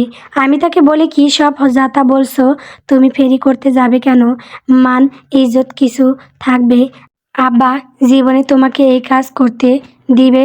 রিয়াজ বলে উঠল, যারা তার সন্তানকে মৃত বলতে পারে তাদের আবার আমাকে নিয়ে সমস্যা কি? আমি তো মৃত ব্যক্তি, তাদের ইজ্জত যাবে কেন? আমি বলি, এই কথা কি তোমার এলাকার মানুষ জানে? এইটা কখনো হয় না। রিয়াজ বলে, হবে না কেন? আমি যদি চাই তাহলেই হবে। সমাজের মানুষ এসে আমার ঘরে খাবার দিয়ে যাবে না, তাই এমনি সমাজকে নিয়ে এত চিন্তা করি না। আমি বলি, তোমার মাথা সমস্যা হয়ে গেছে, এইটা দরকার নেই, অন্য কিছু করো। রিয়াজ বলে, আমি যখন এইটা চিন্তা করেছি আমি এইটাই করব। আমি আমার ফেরিওয়ালার মতো সাইকেলে করে মাল নিয়ে বিক্রি করব। আমি বলি, আরে তুমি না হয় তোমার আব্বার আম্মা কথা ভাবলে না, কিন্তু আমার বাপের বাড়ির কথা তো একটু ভাববে। রিয়াজ বলে উঠল, আমি তো আর চুরি ডাকাতি করতে যাচ্ছি না, আমি হালাল টাকায় হালাল ব্যবসা করতে যাচ্ছি, সেখানে তুমি যদি বাধা দাও তাহলে আমি কিভাবে করব? আমি বলি, আচ্ছা তোমার কাছে যেটা ভালো মনে হয় তাই করো, আমি সবসময় তোমার পাশে আছি। আর এইভাবে বলার জন্য দুঃখিত। রিয়াজ আমাকে জড়িয়ে ধরে বলে, আরে আমার জামিলিয়া তো শক্ত মহিলা, সে এভাবে মন খারাপ আর কান্না করলে খারাপ দেখায়। আমি তাকে জড়িয়ে ধরে তাকে বলি, আমি আর কান্না করব না, আমি আমার স্বামীর পাশে শক্ত হয়ে তার হাতটা ধরে বিশ্বাস জুগিয়ে রাখবো, ইনশাল্লাহ। রিয়াজ বলে উঠে, এইটা না না হলে আমার জামিলিয়া যে ওপরে থাকবে মধুর মতো, ভেতরে হবে পাথরের মতো, চোখ হবে জহুরির মতো, মস্তিষ্কের ক্ষমতা হবে অন্ধের মতো। আমি তার বলা প্রতিটি কথা নিজের কাছে এমনভাবে রেখেছি যেন কখনো ভুলে না যায়। এই দুনিয়াতে তো এখন দুইটা মানুষই একলা। আমি বলি, এখনই চলে যাবে মালামাল আনতে, সাইকেলের কোথায় পাবে? এই সাইকেল কিনতে গিয়ে তো অনেক টাকা শেষ হয়ে যাবে। রিয়াজ বলে, সাইকেল আছে একটা, সেটা দিয়ে এখন কাজ চালিয়ে নেই, তারপর যখন একটু বড় হবে তখন না হয় বড় গাড়ি কিনে নেব। আমি তাকে বলি, আচ্ছা তোমার যেটা ভালো মনে হয় সেটাই করো। আমি একটা কথা বলতে চাইছিলাম। রিয়াজ বলে, আরে আমার জামিলিয়া অর্থ আমার সুন্দরী, তুমি কিছু বলবে সেটা আমি শুনবো না, তা কি কখনো হয়? আমি বলি, অনেক দিন হয়ে গেল বাড়িতে যাই না, আমার বাড়িতে যাইতে মন চাচ্ছে। রিয়াজ বলে, এখন তো আর আগের মতো অবস্থা আমাদের নেই, আমাদের এখন চিন্তা করে যে কোনো কাজ করতে হবে। এখন যদি তুমি বাড়িতে যাও তাহলে সেখানে অনেক টাকা খরচ হয়ে যাবে, আগে ব্যবসাটা শুরু করি, তারপর না হয় দুজন মিলে তোমাদের বাড়িতে যাব। রিয়াজ যাবে এটা শুনে আমি তো খুশিতে আত্মহারা। আজ 6টা মাস হয়েছে বিয়ে হলো, সে এই পর্যন্ত মাত্র 3বার আমাদের বাড়িতে গেছে, তাই আমিও আর কিছু বলি নাই। রিয়াজ বলে উঠল, তুমি রাগ করো না, এখন আমার কাছে এক তো টাকাও নেই যে তোমাকে নিয়ে চলে যাব। আমি বলি, আমি রাগ করব কেন? আমিও তো জানি এখন আমাদের কেমন অবস্থা, আর তুমি যদি নিজের নিয়ে যাও তাহলে এখন আর যাব না। রিয়াজ বলে, তোমার আব্বা আম্মা যে নানু হবে সেটা কি তারা জানে? আমি বলি, তারা জানে না দেখেই তো এই খুশি খবরটা দিতে চাচ্ছিলাম না। রিয়াজ বলে, এখন তারা জানে না, তারাও জানবে। এখন আমরা সামনের দিনগুলোতে কি করব সেটা নিয়ে আগে চিন্তা করি। আমি আর কিছু বলি নাই তাকে। মানুষটা বড়ই অদ্ভুত, তার ভেতরে এত কষ্ট, তারপরেও একটুও প্রকাশ করে না। একমাত্র কারণ আমি। আজকের সমাজের মেয়েরা নিজেদের খুব শক্ত মজবুত মনে করে। আমিও আমার বাপের বাড়ির সবার কাছে শক্ত ও মজবুত একটা মেয়ে ছিলাম। আমি নিজেও নিজেকে খুব শক্ত মনে করতাম, কিন্তু যখন শ্বশুরবাড়ি আসলাম তখন থেকে বুঝতে পারলাম মেয়েদের না আছে শ্বশুরবাড়ি, না আছে বাপের বাড়ি। একটা মেয়ের জন্য জামাই ছাড়া কেউ আপন নেই। রিয়াজ চলে যায় ফেরি করার জন্য মালামাল কিনতে। আমিও বাড়িতে কিছু করার জন্য চিন্তা ভাবনা করতে থাকি, যেন রিয়াজের একটু হলেও সাহায্য হয়। আমি সোজা দাদুর রুমে চলে যাই। গিয়ে দাদুকে বলি, আমি বলি, দাদু, আমরা তো এখন আলাদা হয়ে গেছি, এখন একটা রান্না ঘর দরকার। তোমার রান্নাঘরে কতদিন রান্না করব? দাদু বলে উঠল, আরে এই রান্নাঘরে তুই রান্না কর, আলাদা রান্না করার কি দরকার? আমি কি রান্না করে খাই নাকি? আমি তো তোর শ্বশুরের ঘরেই খাই। আর তো যদি সমস্যা হয় তাহলে আজকে থেকে এই রান্নাঘর তোর। আমি বললাম, দাদু, তারপরও যদি শাশুড়ি আম্মা কিছু বলে? তখনই দাদি শাশুড়ি আম্মাকে ডাক দেয়। তখনই আমার শাশুড়ি ও নানাস উপস্থিত হয়। দাদু বলে উঠে, এই নুননেহারের মা, শোনো, আমার যে রান্নাঘরটা আছে ওইটা আমি হুসনে আরাকে দিয়ে দিছি। আজকে থেকে সে এইখানেই রান্নাবান্না করবে। ননাস বলে উঠে, দাদু, তুমি কেন তাদের তোমার রান্নাঘর দিয়ে দিবে? তাদের রান্নাঘর তারা বানিয়ে নিতে বলো। তখনই আমি বলে উঠি, দাদু, লাগবে না, আমরা দুইজন রান্নাঘর বানিয়ে নিব। দাদু আমাকে ধমক দিয়ে বলে, তোকে আমি বলছি রান্নাঘর বানিয়ে নিতে। আর নুননেহার, তোকে কেউ কথা বলতে বলছে? আমি তোদের পরামর্শ করার জন্য ডাক দেই নাই, আমি তো মাকে জানিয়ে দিলাম শুধু। তখনই শাশুড়ি বলে উঠে, আম্মা, আপনি আপনার ঘর দিয়েই দিবেন, সেখানে আমাকে বলার কি আছে? আপনি আপনার সব কিছু দিয়ে দেন, আমার কিছু আসে যায় না। তখনই দাদু বলে, তোমাকে এত বুঝতে বলছে কে? কথায় আছে না, মা গুণে মেয়ে, দুইটাই ঠিক একই রকমের। এখনই আমার চোখের সামনে থেকে যাও। এইটা শুনে তারা রেগে এখান থেকে চলে যায়। আমি দাদুকে বলি, এমনটা না করলে হতো না দাদু, তারা তো কষ্ট পাইছে আপনার কথায়। তখনই দাদু বলে, যখন মানুষ তার নিজের অবস্থান সম্পর্কে ভুলে যায় তখন তো এমন কথা শুনতে হবেই।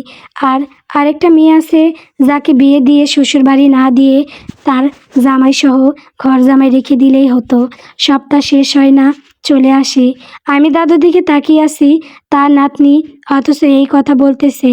দাদা এসে বলতেছে, আরে ছোট বউ, তুমি তোমার সতীনের সাথে কি নিয়ে ঝগড়া করতেছো? আমি বলি, দাদা, তুমি কি একটু ভালো হবে না? যখনই আসি খালি মজা করো। দাদা বলে উঠে, বুড়ার এই মজাগুলো খুব মনে পড়বে যখন আমি মারা যাব। আমি বলি, দাদা, এসব কি বলো? তুমি তো এখনো জোয়ান, আরেকটা বিয়ে করানো যাবে, তুমি মারা যাবে কেন?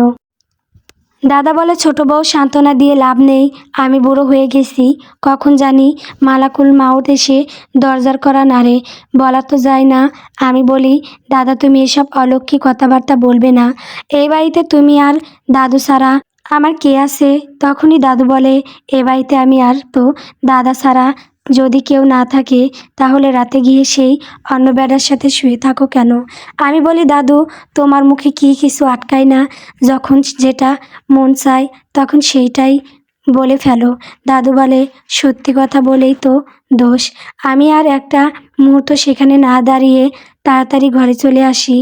এই দুইটা মানুষ এখন আমাকে একেবারে জ্বালিয়ে ফেলবে। আমি ঘরে এসে শুয়ে পড়ি।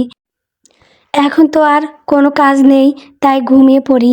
যখন জোহরের আজান শব্দ শুনতে পাই তখন চোখ খুলে দেখি রিয়াজ এক নজরে আমার দিকে তাকিয়ে আছে। এইটা দেখে আমি তাড়াতাড়ি উঠে জিজ্ঞেস করি, কখন তুমি আসলে? রিয়াজ বলে, অনেকক্ষণ হলো এসেছি, এসে দেখি তুমি ঘুমিয়ে আছো। আমি বলি, তুমি আমাকে ডাক দিবে না? রিয়াজ বলে, আমার জামেলিয়া এমনিতেই অনেক সুন্দর, তার উপর ঘুমিয়ে থাকলে আরও বেশি সুন্দর লাগে, তাই আমি তার সুন্দর মুখখানা দেখতেছিলাম। আমি এটা শুনে একটু লজ্জা পাই। আমি বলি, হয়েছে, আর প্রশংসা পঞ্চমুখ হতে হবে না, যাও গিয়ে গোসল করে এসো, নামাজে যেতে হবে। রিয়াজ বলে উঠল, এইটার জন্য আমি বলি মেয়েদের বুদ্ধি হাঁটুতে। তুমি দেখো না আমি গোসল করে আসছি। আমি খেয়াল করে দেখি আসলেই রিয়াজ গোসল করে আসছে। আমি তাকে কিছু না বলে পাঞ্জাবি আর টুপি বের করে দিয়ে গোসল করার জন্য কলে পাড়ে চলে যায়। আমি গোসল শেষ করে জহরের নামাজ শেষে জায়নামাজেই বসে থাকি। তখনই রিয়াজ উপস্থিত হয়। রিয়াজ বলে, কি চাইলে আল্লাহর কাছে? আমি বলি, আমার সংসারটা যেন আল্লাহর নিয়ামতে সাজিয়ে দেয়, এইটাই আমি চাইছি আল্লাহর কাছে। রিয়াজ একটা হাসি দিয়ে বলে, ইনশাআল্লাহ হবে, হবে একদিন। তুমি শুধু আমার পাশে থেকো। আমি তার হাতে একটা চুমু দিয়ে বলি, সব সময় তোমার পাশে থাকবো যতদিন পর্যন্ত বেঁচে আছি। রিয়াজ আমার কপালে একটা চুমু দিয়ে কিছু বলতে যাবে, তখনই আমি বলে উঠি, হয়েছে হয়েছে, আর প্রেম দেখাতে হবে না, চলেন গিয়ে খাবার খাবেন। রিয়াজ আর আমি দুপুরের খাবার খেয়ে একটু শুয়ে পড়ি। দুজনে ঘুম ভেঙে যায় চিৎকার চেঁচামেচিতে। তখনই শুনতে পাই শ্বশুর বলতেছে, আমার মান ইজ্জত কিছুই রাখলো না। এই কুলাঙ্কারকে জন্ম দিয়ে আমি অনেক বড় অপরাধ করে ফেলছি, যার মাসুল আজকে দিতে হচ্ছে। সে নাকি গ্রামে গ্রামে ফেরি করে বেড়াবে, কথায় নবাবের পুত্র। তখনই আমরা দুজন ঘর থেকে বেরিয়ে আসতেই শাশুড়ি বলে উঠে, যা কিছু হচ্ছে সবেই কাল নাগিনীর কারণে হচ্ছে। তোর মতো সন্তান আমার পেটে ধরেছি, এইটা ভাবতেই আমার নিজের উপর ঘেন্না হয়। রিয়াজ বলে, আমি যেদিন হয়েছিলাম সেদিন গলা টিপে মেরে ফেলতে পারতে, এখন এসব কেন বলতাছ? এইটা শুনে শাশুড়ি রেগে বলে উঠল, এইটাই করার দরকার ছিল তোর বাপের এত বড় আড়ত থাকতে, তার সন্তান কি না রাস্তায় রাস্তায় ফেরি করবে। তখনই দাদা এসে বলে উঠে, এইটা বাপের আড়ত হবে না, দাদার আড়ত হবে, যেটাতে তার বাপ তখন বসে। আমার নাতি কোনো চুরি ডাকাতি করতে যাচ্ছে না, হালাল টাকায় ইনকাম করতে যাচ্ছে। তখনই শ্বশুর বলে উঠে, আব্বা আপনি আমাদের বাপ ছেলের মাঝে কথা বলবেন না। দাদা বলে উঠে, একটা থাপ্পড় মেরে সবগুলো দাঁত ফেলে দিব। কিসের বাপ ছেলে? আমি তোর কি হই? গতকাল মুখে যা আসছে তাই বলছিস, আজকেও তাই বলবে? সব সময় কি ঘরে বসে থাকবো? তোমার ছেলে ফেরি করবে, সেটাতে তোমার ইজ্জত সম্মান চলে যাবে। যখন তোমার বাপ অন্যের জমিতে খ্যাত কামলা দিত তখন তোমার সম্মান যায় নাই। তোকে আমি ভালো কিছু শেখাতে পারি নাই, সেটা আমার ব্যর্থতা। না হলে যে কাজকে ছোট করে দেখে সে যাই হোক কোনো সময় মানুষ হতে পারে না। তখনই ননাস কিছু বলতে যাবে, তখনই দাদু বলে উঠে, এই নূর নেহা, তুই একটাও কথা বলবি না। তোর এখানে কথা বলার অনুমতি কে দিয়েছে? বড়রা কথা বলতেছে দেখতেছিস না? আর তুই আজকেই শ্বশুরবাড়ি চলে যাবি। সংসার অশান্তি, তুই আর আগুন দিস না। এইটা শুনতে ননাসের ন্যাকা কান্না শুরু করে দেয়। ননাস বলে উঠল, আব্বা আমি কি এ বাড়িতে একটা বোঝা? আমি কথা বললেই অশান্তি সৃষ্টি হয়, আমি আর আসবো না এ বাড়িতে। শাশুড়ি রেগে বলে উঠে, আম্মা আপনারে এই কথা বলতে বলছে কে? সে কি আপনাদের এইখান থেকে খায়?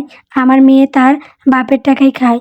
তখনই দাদা বলে, এই বৌমা এত কথা বলো না, তোমার স্বামী আমার টাকায় চলে, তোমার বাপের বাড়ি থেকে দিয়ে যায় নাই, তাই চুপচাপ থাকবে।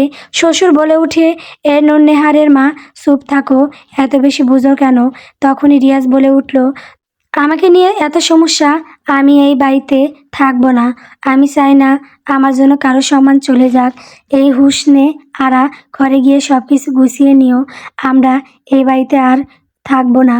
আমি এতক্ষণ ধরে এইখানে নীরব দর্শকের মতো রিয়াজের সাইডে দাঁড়িয়েছিলাম। আমি কি বলবো কিছু না বলে না করেই কান লাগেনি আর কালো জাদু করার অপবাদ পেয়ে গেলাম। আমি যেই ঘরের দিকে যেতে যাব সব কিছু গুছিয়ে আনার জন্য, তখনই শ্বশুর বলে উঠে, তোর আর থাকতে হবে না, তুই এক্ষুনি বেরিয়ে যা, তোর মতো সন্তান যেন কারো ঘরে না আসে। দাদা বলে উঠে, আমি সিদ্ধান্ত নিব কে বাড়িতে থাকবে কে থাকবে না। হাবিজ, তুই সিদ্ধান্ত নেয়ার কে? আমার নাতি আর নাতবো কথাই যাবে না, তারা এইখানেই থাকবে আমাদের সাথে। তখন রিয়াজ বলে উঠল, দাদা আমি এ বাড়িতে থাকবো না। যে মানুষটারে তার বাবা মা মৃত্যু বলতে পারে, তার মনে হয় না এই পৃথিবীতে আপন বলতে কেউ আছে, শুধু মৃত্যু বলে নাই। এখন এ বাড়ি থেকেও বের করে দিতে চাচ্ছে। দাদু বলে উঠে, কি তোকে মৃত্যু কে বলেছে? হাফিজ, তোর ছেলে এসব কি বলতেছে? পুরো বাড়ি যেন নীরবতায় আচ্ছন্ন হয়ে গেছে। আমার শ্বশুর শাশুড়ি চুপ করে আছে। দাদা বলে উঠে, হাফিজ, তোর মা তোকে কিছু জিজ্ঞেস করছে, তার প্রশ্নের উত্তর দে। শ্বশুর আব্বা বলে উঠে, আব্বা আম্মা হয়েছে কি? আমি ওই সময় রাগের মাথায় বলে ফেলেছি। দাদু বলে উঠে, ওই সময় না হয় তুই বলে ফেলছিস, কিন্তু আজকে যে কাজটা করলি সেটা কিসের জন্য করলে? তুই আর তোর বউ কি আসলেই মা বাবা হতে পেরেছিস? রিয়াজ বলে উঠল, যারা আমাকে 21 বছর লালন পালন করলো তাদের কাছে মনে হয় আমি বইয়ের গোলাম হয়ে গেছি। যে বাবা মা আমাকে লালন পালন করে চিনতে পারে নাই, সেখানে পৃথিবীর বাকি মানুষ আমাকে বুঝবে, সেটা ভাবতেই আমার হাসি পায়। আমি রিয়াজের হাতটা ধরে ছিলাম, সে আমার হাত ধরে সামনে টেনে আনলো। এই যে দেখো, এই মানুষটারে আমার সাথে 6 মাস ধরে সংসার করতেছে। আমি চাইলেই তাকে তার বাপের বাড়িতে পাঠিয়ে দিতে পারতাম, কিন্তু আমার কাছে তার মা বাবা যে আমানত দিয়েছে সেটা কি আদৌ রক্ষা হবে? আর একটা মেয়ের সংসার ভেঙে যায়, তার মতো অসহায় এই দুনিয়াতে আর একটাও নেই। দাদা বলে উঠে, আমি এ কথা শুনতে চাই না। আমার নাতি এ বাড়িতেই থাকবে। আমার নাতির যত ধরনের সাহায্য লাগবে আমি তার দাদা বলতেছি সকল প্রকার সাহায্য করব। আমি বলতেছি তোর যেটা ভালো লাগে তুই সেটাই কর। এই বলে সবাইকে নিজ নিজ ঘরে চলে যেতে বলে। আমি আমাদের ঘরে এসে মুখটা অন্ধকার করে বসে আছি। আজকে যা হলো সব কিছু আমার জন্যই হয়েছে। তখনই রিয়াজ বলে, তুমি কেন মুখ ঘুমরা করে আসো? আমার কপালই খারাপ, না হলে সব কিছু থাকার পরও আজ আমার বলতে কিছু নেই। তুমি এসব নিয়ে চিন্তা করবে না, তাহলে আমার সন্তানের ক্ষতি হবে। যার জন্য এত কিছু করতেছি, তার যদি কিছু হয়ে যায় তাহলে নিজেকেই অপরাধী মনে হবে। আমি কান্না করতে চাচ্ছিলাম না, তারপরও আমার 2 চোখ বেয়ে পানি গড়িয়ে পড়তেছিল। আমি আমার চোখে পানি বারবার আটকিয়ে রাখতে চেষ্টা করতেছি। আমি বলে উঠি, আমার সন্তান দুনিয়াতে আসে নাই, তার আসার আগেই সব কিছু হারিয়ে ফেললাম। রিয়াজ দেখো, একদিন আমাদের সব হবে। কিছু কিছু জিনিস অজান্তেই ভুলে যেতে চাই, তবে সেগুলো ভোলার জন্য যদি মনে করি তাহলেও কান্না থামিয়ে রাখা যায় না। আমি আমার জন্য না, আমার সন্তানের জন্য হলেও আর কান্না করব না। রিয়াজ আমাকে জড়িয়ে ধরে বলে উঠল, জামিলিয়া দেখো, আমার সব কিছু হবে, আমার অনেক টাকা হবে। আমি এত কিছু চাই নাই। আমি বড় একটা সংসার চেয়েছিলাম, যেখানে আমার পরিবারের সবাই থাকবে, আমার সন্তান সেখানে সবার আদর পাবে। আজকে আমার জন্য আমার সন্তান সবার থেকে আলাদা হয়ে যাবে। আমি তাকে জড়িয়ে ধরে বলি, আর কিছুই হবে না, তুমি যা করতে চাচ্ছ তাই করো। আমি তোর প্রতিটি কাজে সাহায্য করব। আমি আমার বাবা মাও শ্বশুর শাশুড়ি সবাইকে তো দেখলাম, একটা মেয়ের স্বামী ছাড়া আর কেউ আপন হয় না। আজকের দিনটা এমন করেই কেটে যায়। সবাই সবার জন্য যেমন অপেক্ষা করে না, সময় তো তার আপন গতিতে ছুটে। সে কিভাবে অপেক্ষা করবে, সেও আমাদের দুজনের কাছ থেকে বিদায় নেয়। পরের দিন ফজরের নামাজ আদায় করে আমি আর রিয়াজ কাজে লেগে পড়ি। ফেরি করার জন্য সাইকেলে যা যা লাগবে সব কিছু রিয়াজ বাঁধার জন্য নিয়ে আসছিল রাতে, সেগুলোই আমি তাকে এগিয়ে দিতেছি। সে সেইগুলো বাঁধতেছে। রিয়াজ বলে উঠে, তুমি গিয়ে রান্না করো, আমি সকালের খাবার খেয়ে সাইকেল নিয়ে বেরিয়ে যাব। আমি গিয়ে রান্না বসিয়ে দেই। চুলায় রান্না করতেছি আর রিয়াজকে দেখতেছি। মানুষটা আজ আমার জন্য এত আরাম বাদ দিয়ে আজ ফেরি করার মতো কাজ করতেছে। আমি গর্ব করে বলতে পারবো আমি একজন ফেরিওয়ালার বউ। আমি রান্না করে শেষ করি, রিয়াজও সকল কাজ সম্পূর্ণ করে। আমি তাকে বলি, রিয়াজ তুমি গোসল সেরে আসো, সারাদিন তো আর বাড়িতে আসবে না, গোসল করে তারপর বাড়ি থেকে বের হও।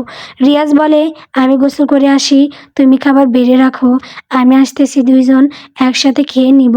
আমি গিয়ে সব কিছু রেডি করে তার লুঙ্গি নিয়ে গোসলখানার সামনে চলে যাই। রিয়াজ বলে, আমার লুঙ্গিটা দিও।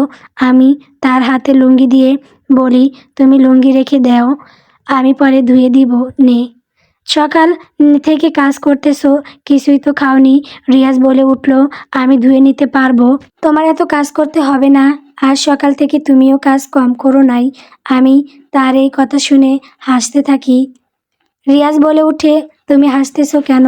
আমি কি আমার কাপড় ধুয়ে আনতে পারবো না নাকি? আর তুমি তো গর্ভবতী, তোমার এত কাজ করতে হবে না।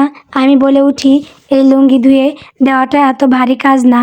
আর কল চেপে পানি তো তুলতে হবে না, তুমি তো পানি তুলে দিয়ে গেছো। আজকে বুঝতে পারলাম মেয়েরা সুদর্শন পুরুষকে চেয়ে যত্নশীল পুরুষকে বেশি চায়। আল্লাহ আমাকে দুটাই দিছে, আল্লাহর শুক্রিয়া জানাই। রিয়াজ বলে উঠে, আর সুনাম করতে হবে না, চলো অনেক ক্ষুধা লাগছে। আমি মনে মনে বলি, এই মানুষটা নিজের সুনাম শুনতেই পারে না, আমিও কত বোকা খালি তার সুনাম করি। আমি আর রিয়াজ একসাথে খাবার খেয়ে রিয়াজ সাইকেল নিয়ে বেরিয়ে যায় ফেরি করার জন্য। আমি বাড়িতে যা যা কাজ আছে সেগুলো শেষ করতে থাকি। সব কাজ শেষ করে রিয়াজের জন্য অপেক্ষা করতে থাকি। সন্ধ্যা থেকে এখন গভীর রাতে হয়ে গেছে, এখনও আসতেছে না। আমি একটু চিন্তায় পড়ে যাই। তখনই বাড়ি গেটে সাইকেলে বেল বাজানোর শব্দ শুনে পাই। রিয়াজ সাইকেল নিয়ে বাড়ির ভেতরে ঢুকে তাকিয়ে দেখি সুন্দর মানুষ, মুখটা লালচে হয়ে গেছে। যে মানুষটা একটু হাঁটতে ইচ্ছুক না, সেই মানুষটাই আজ গ্রামে গ্রামে ফেরি করে বেরিয়েছে। সে আমার কাছে আসতেই আমি আমার ওড়নার একটা মাথা নিয়ে তার ঘামে ভিজে যাওয়া মুখটা মুছে দেই। রিয়াজ বলে উঠে, আজকে আমাকে একজন সুখী মানুষ মনে হচ্ছে। আমি বলি, তুমি কি তাহলে এতদিন সুখী মানুষ ছিলে না? রিয়াজ বলে, আগে বাপের আড়তে ফ্যানের নিচে বসে থাকতাম, তারপরও নিজেকে খুব ক্লান্ত লাগতো। আজকে এত পরিশ্রম করার পরও ক্লান্ত লাগছে না। আমি সাইকেলের দিকে তাকিয়ে দেখি একটা মাল নেই। আমি তাকে জিজ্ঞেস করলাম, এত কিছু নিয়ে গেলে সকালে, এখন যেই সাইকেল খালি? রিয়াজ বলে উঠল, আজকে সব কিছু বিক্রি করে ফেলছি। 1300 টাকার মাল আনছিলাম, 2200 টাকা বিক্রি করেছি। এই যে নাও 400 টাকা, এইটা তোমাকে দিলাম, গুছিয়ে রেখো, প্রতিদিন তোমার কাছে জমা দিব, একমাত্র পর সেগুলো আমাকে দিবে। আমি একটা হাসি দিয়ে তার কাছ থেকে টাকাগুলো নেই। তখনই আমাদের মাঝে দাদু উপস্থিত হয়। দাদা বলে উঠে, ছোট বউ, তোমার হাতে কিসের টাকা? আমি বলি, দাদা, এইগুলো আজকে তোমার নাতি ইনকাম করছে, সেখান থেকে দিয়েছে জমিয়ে রাখার জন্য। দাদা বলে, এই তো দেখি আমার মতো, আমিও তো তোমার দাদুর কাছে টাকা জমা রাখতাম। আজকে কী রকম বিক্রি করেছিস রিয়াজ? রিয়াজ বলে, দাদা, আলহামদুলিল্লাহ অনেক ভালো বিক্রি করছি। তবে দাদা, মানুষ কেমন করে খুশিয়ে খুশিয়ে কথা বলে সেটা সহ্য হয় না। দাদু বলে, তোর দাদাও এই কথাগুলো বলতো, তবে তুই যদি ধৈর্য ধরে থাকতে পারিস তাহলে মনে রাখবি, ধৈর্যের ফল সবসময় মিষ্টি হয়। দাদা বলে, নাতি, হালাল ইনকাম করতে গেলে হাজারো বাধা আসবে, হাজার মানুষ হাজার রকমের কথা বলবে, সেগুলো গায়ে লাগানো যাবে না। সবসময় কঠোর ও দৃঢ়তার পরিচয় দিতে হবে। দাদু আরও অনেক কথা বলে, যা ছিল রিয়াজের জন্য নতুন কিছু শিখতে পারা। রিয়াজ ঘরে এসে বিছানায় শুয়ে পড়ে। আমি তাকে জিজ্ঞেস করি, কি হয়েছে, শুয়ে পড়লে কেন? খাবার খাবে না? যাও গিয়ে হাত মুখ ধুয়ে এসো, আমি খাবার বেড়ে দিই। রিয়াজ বলে, শরীরটা খারাপ লাগতেছে, আবার ব্যথাও করতেছে জায়গায় জায়গায়। আমি বলে উঠি, এখনও তো এত কষ্টের কাজ করো নাই, তাই এমন লাগতেছে, আস্তে আস্তে ঠিক হয়ে যাবে। আমি তাকে জোর করে কলের পাড়ে নিয়ে যাই। সে যতক্ষণ না পর্যন্ত হাত মুখ ধুয়ে আসে ততক্ষণ আমি সেখানেই দাঁড়িয়েছিলাম। রাতে খাবার খেয়ে দুজন শুয়ে পড়ি। সকালে ঘুম থেকে উঠতে হবে। রিয়াজ বলে, তোমার তো ইচ্ছে বাপের বাড়িতে যাবে, আর বেশি দিন লাগবে না, 2 মাস পর তোমাকে নিয়ে যাব। আমি বলি, বেশি লাগবে না, 2 মাস তোমার কাছে কম দিন লাগে। রিয়াজ বলে, যখন তুমি কাজের চাপে পড়ে যাবে, দেখো তোমার কাছে 2 মাস কয়েকদিন মনে হবে। আসলে 2 মাস দেখতে দেখতে চলে গিয়েছে। আজকে আমি আমার বাবার বাড়িতে যাব, ভাবতেই খুব খুশি লাগতেছে। এই 2টা মাস মানুষটা অনেক পরিশ্রম করেছে, যেমন পরিশ্রম করেছে তেমনি ফলও পেয়েছে। আমি আর রিয়াজ রেডি হয়ে দাদা দাদুকে বলে বাড়ি থেকে বেরিয়ে যায়। আমার শ্বশুর শাশুড়ি আমাদের সাথে কথা বলে না। যেদিন থেকে রিয়াজ ফেরি করা শুরু করেছি, আমি অনেকবার তাদের সাথে কথা বলতে চেষ্টা করেছি, কিন্তু পারি নাই। তারা কখনো আমাদের সাথে কথা বলবে না। কেউ যদি কথা না বলে, জোর করে তো আর কথা বলানো যায় না। আমি আর রিয়াজ 1 ঘন্টা সফর করার পর রূপগঞ্জের চকদার বাড়ির সামনে এসে দাঁড়ায়। আমি 1 মিনিট দেরি না করে বাড়ির ভেতরে চলে যাই। রিয়াজও আমার পিছন পিছন বাড়িতে ঢুকে। আমি সবাইকে ডাকতে থাকি। আমাকে দেখে আমার আম্মা হেলেনা খাতুন এসে জড়িয়ে ধরে। আমি বলি, আম্মা তুমি কেমন আছো?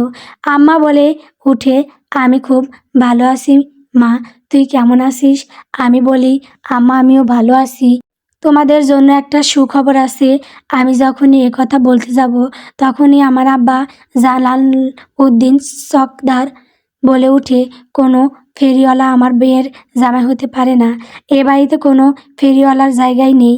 এমন কথা শুনে আমি হতবাক হয়ে গেছি। আমার আব্বা এই কথাগুলো বলতে পারলো। আমি পিছনে তাকিয়ে দেখি রিয়াজ মাথা নিচু করে দাঁড়িয়ে আছে। আমি বলি, আব্বা তোমার কাছ থেকে এইটা আশা করি নাই। আমার স্বামী যাই করে না কেন, সে তো চুরি ডাকাতি করে না, হালাল পথে উপার্জন করে। আব্বা বলে উঠল, আমি এত কথা শুনতে চাই না। আমি যেটা বলছি সেটাই হবে। তুই আর ওই বাড়িতে যাবি না। আমি আমার মেয়েকে কোনো ফেরিওয়ালার সাথে দিব না। তখনই আমি বলি, বিয়ে দেওয়ার সময় তো আমার কাছ থেকে অনুমতি নাও নাই। আমি কি বলেছিলাম বাপের হোটেলে বসে খাই? এমন ছেলের কাছে বিয়ে দিও। যখন আমার স্বামী তার বাপের উপর নির্ভর ছিল তখন ভালো ছিল, যখনই নিজে কিছু করতে নিয়েছে তখনই খারাপ হয়ে গেছে। আবা বলে উঠে, আমি তোর কাছে এত কথা শুনতে চাই নাই। তুই ওই বাড়িতে আর যাবি না। আমি ওই ফেরিওয়ালার ঘরে রাখবো না। তোকে সেখান থেকে এনে অন্য জায়গায় বিয়ে দিব। এতক্ষণ রিয়াজ আমার পিছনেই মাথা নিচু করে দাঁড়িয়েছিল। যখনই আব্বা এ কথাগুলো বলে, রিয়াজ বলে উঠে, এতক্ষণ আপনি আমাকে অপমান করেছেন, আমি মেনে নিয়েছি, কিন্তু আপনি আমার কাছ থেকে আমার স্ত্রীকে আলাদা করার চেষ্টা করবেন না। আমি রিয়াজ উদ্দিন শিকদার ভুলে যাব আপনি আমার শ্বশুর হন। এই কথা শুনে আমার বাড়ির সবাই রেগে যায়। তখনই আমার বড় ভাবি পারভিন আক্তার বলে উঠে, আমাদের মেয়ে আমরা দিব না তোমার কাছে। নিজেই তো বাপ আর শ্বশুরের মুখে চুলকানি লাগিয়ে এখন আসছে বড় বড় কথা বলতে। তখনই আমি বলে উঠি, ভাবি তোমাকে কথা বলছে কে? আমি এখানেই থাকবো না। যেখানে আমার স্বামীর সম্মান নেই সেখানে কখনই আমি থাকবো না। আর আব্বা শুনে রাখো, মেয়েদের বিয়ে জীবনে একবারই হয়। আমার কথা শুনে আব্বা বলে উঠল, তুই যে এতটা বেয়াদব হয়ে যাবি আমি আগে জানতে পারলে কখনোই এই বাড়িতে উঠতে দিতাম না। বাড়ির সদর দরজা থেকে বিদায় করে দিতাম। রিয়াজ আমার হাতটা ধরে বলে উঠে, হুসনে আরা চলো, আমরা এখানে আর এক মুহূর্তও থাকবো না। তোমাকে খুব আশা দিয়ে নিয়ে এসেছিলাম, কিন্তু তারাও যে আমার বাবা মার মতো হবে সেটা আমি কখনোই ভাবিনি। তখনই আব্বা বলে উঠে, যাও যাও, আমার মুখে চুনকালি দিয়ে এখন আসছে আমার বাড়িতে। আমি যেদিন এই কথা শুনতে পাই সেদিনেই নিজের মেয়েকে নিয়ে আসা দরকার ছিল। আমি বলে উঠি, আম্মা তুমিও তো তাদের মতোই, ভাই যে আছে সেটা তো আমি ভুলেই গিয়েছিলাম। তাদের কথা আর কি বলবো, তারা দুইজন তো বইয়ের কথাই চলে। আমি রিয়াজকে নিয়ে খুব আশা নিয়ে এসেছিলাম। তোমরা সবাই না পৃথিবীর সবার মতোই। রিয়াজ বলে উঠে, আমি রিয়াজ বলে যাচ্ছি, আমি যেদিন কোনো কিছু করতে পারবো সেদিন এই বাড়িতে পা রাখবো। আমি আসলে ভাগ্যবান একটা মানুষ যে এমন একটা স্ত্রী পেয়েছি। এমন একটা মানুষ আপনাদের এই বাড়ির থেকে আমার ঘরে গেছে, সেটা বিশ্বাস করতে খুব কষ্ট হচ্ছে। হুসনে আরা চলো, আর থাকবো না। আমার এই বাড়িতে যারা মানুষকে নয় টাকাকে বড় মনে করে। আমি বলে উঠি, চলো, আমরা এখানে একটা মুহূর্ত দেরি করব না। আমি এখানে একটা সুখবর দেওয়ার জন্য এসেছিলাম। আব্বা যখন সব কিছু জেনে গেছে সেই খবরটা হয় জানে। আম্মা, আব্বা, আমি এই যে যাচ্ছি, আর কখনো আসবো না। একটা মেয়ের যখন দুনিয়াতে কেউ থাকে না তখন সে বাবা মায়ের কাছে আশ্রয় নেয়। নিয়তের নির্মম পরিহাস, আজকে আমি সেটা থেকেও বঞ্চিত। এটা বলে রিয়াজের হাতটা ধরে সেখান থেকে বেরিয়ে আসি। আমার খুব কান্না আসতেছিল, কিন্তু আমি আর কাঁদবো না। কাদের জন্য কাঁদবো? আমার আপন বলতে তো কেউ নেই। আমি রিয়াজকে বলে উঠি, এইখানে যা হয়েছে কি সব কিছুর জন্য আমি দায়ী। আমি যদি আসতে না বলতাম তাহলে এত কিছু হতো না, এতগুলো কোথাও শুনতে হতো না। রিয়াজ বলে উঠে, জামিলিয়া তুমি আসলেই বোকা। আমি কি এইখানে দেখতে পাই নাই কি হয়েছে? আসলে আমি একটা অসফল মানুষ। কেন কেউ তার মেয়েকে আমার কাছে দিবে? আমি তো একটা ফেরিওয়ালা। আমি কি কাউকে নিয়ে সংসার করতে পারি? আমি এই কথা শুনে কান্না করে দেই। আব্বা আমা এতগুলো কথা শুনিয়ে দিল মানুষটাকে। সেই কষ্ট আর রিয়াজের বলা কথাগুলো শুনে নিজেকে আর ঠিক রাখতে পারি নাই। আমি কান্না করতেছি দেখে রিয়াজ আর কিছু বলে নাই। সেখানে থেকে সোজা শ্বশুরবাড়ি চলে আসি। যখনই গেট পার হয়ে নিজেদের ঘরে যাব, শাশুড়ি বলে উঠে, ফেরিওয়ালা আর তার বউকে কি সেখানে জায়গায় দেয় নাই যে ছেলে নিজের বাবা মায়ের মুখে চুলকালি লাগাতে পারে? তার জায়গায় কোনখানে হবে না? রিয়াজ বলে উঠে, তোমরা কি আসলেই আমাকে জন্ম দিয়েছিলে নাকি কুড়িয়ে এনেছিলে? মাঝে মাঝে আমার না সন্দেহ হয়, না হলে কোনো বাবা মা তার সন্তানের সাথে এতটা অন্যায় করতে পারে না। এইটা শুনে আমার শ্বশুর ঘর থেকে বেরিয়ে আসে আর রিয়াজকে উদ্দেশ্য করে বলে উঠে, মুখ সামলে কথা বলি, মুখ দিয়ে যা আসে তাই বলে দেই। নিজের সন্তান এতটা কুলঙ্গার, তার উপর কুড়িয়ে আনবো? তোর মতো সন্তান জন্ম দেওয়ার আমার জীবনে সবচেয়ে বড় ভুল হয়েছে। রিয়াজ বলে উঠে, আমি আসলেই কুলঙ্গার, কারণ আমি তো আমার বাবা মার অন্যায়ের বিরুদ্ধে প্রতিবাদ করেছি। আমি আমার বইয়ের গোলাম, কারণ আমি আমার আমানত খেয়ানত করি নাই। আমি আসলে পৃথিবীর সবচেয়ে বড় কুলঙ্গার। এ কথাটা বলে রিয়াজ আমার হাতটা ধরে ঘরে নিয়ে আসে। একটা কথা আছে না, অবাগা যেদিকে তাকায় সেদিকে দিয়েই ফুরিয়ে আসে। আমি রিয়াজকে জড়িয়ে ধরে বলে উঠি, আমাদের জন্য দুনিয়াটা খালি কঠিন হয়ে যাচ্ছে। আমার বাবা মা আর শ্বশুর শাশুড়ির মাঝে কোনো পার্থক্য রইল না। আমি এই কথাগুলো বলতেছিলাম, তখনই আমার হাতে পানির স্পর্শ পেয়ে উপরের দিকে তাকিয়ে দেখি রিয়াজের দাড়িগুলো বেয়ে পানি গড়িয়ে পড়তেছে। আমি এইটা দেখে আশ্চর্য হয়ে তাকিয়ে আছি। পুরুষ মানুষ যত কষ্টই পায় না কেন, কখনো কান্না করে না। যখন কষ্ট পেতে পেতে সেটা আগুনের লেলিহান শেখায় পরিণত হয়, তখনই কান্না করে। আজ 2টা মাস ধরে মানুষটা বাবা মা সমাজ সবার সাথে যুদ্ধ করতেছে, আর কত ধৈর্য ধরা যায়? আমি বলে উঠি, আমার স্বামী সাহেবের কি হয়েছে? সে এভাবে কান্না করতেছে কেন? আমি কি তাকে বেশি কষ্ট দিয়ে ফেলেছি? রিয়াজ বলে ওঠে, আমি কি এতটাই খারাপ মানুষ? আমার বাবা মা ছেড়ে দিল কুলঙ্গার বলে? আমার জন্য আজকে তোমার বাবা মাও তোমাকে আলাদা করে দিল। আমি আসলে একটা অসফল মানুষ। আমি না ভালো একটা সন্তান হতে পারলাম, না আমি একটা ভালো মেয়ের জামাই, না একটা ভালো স্বামী হতে পারলাম। আমি বলে উঠি, কে বলেছে তুমি অসফল মানুষ? কে বলছে তুমি ভালো স্বামী না? আমার স্বামীর মতো এত ভালো মানুষ এই দুনিয়াতে আর একটাও নেই। আমি আমার স্বামীকে খুব ভালোবাসি। রিয়াজ বলে উঠে, হোসনে আরা, তুমি মনে রেখো, আমি এত টাকা কামাই করব, যারা আমার সাথে যোগাযোগ ও সব ধরনের সম্পর্ক শেষ করে দিয়েছে তারা আবার আমার প্রিয় মানুষের মতো আচরণ করবে। আমি তো একজন ফেরিওয়ালা, আমার পরিচয় দিলে তো মুখে চুনকালি লাগবেই।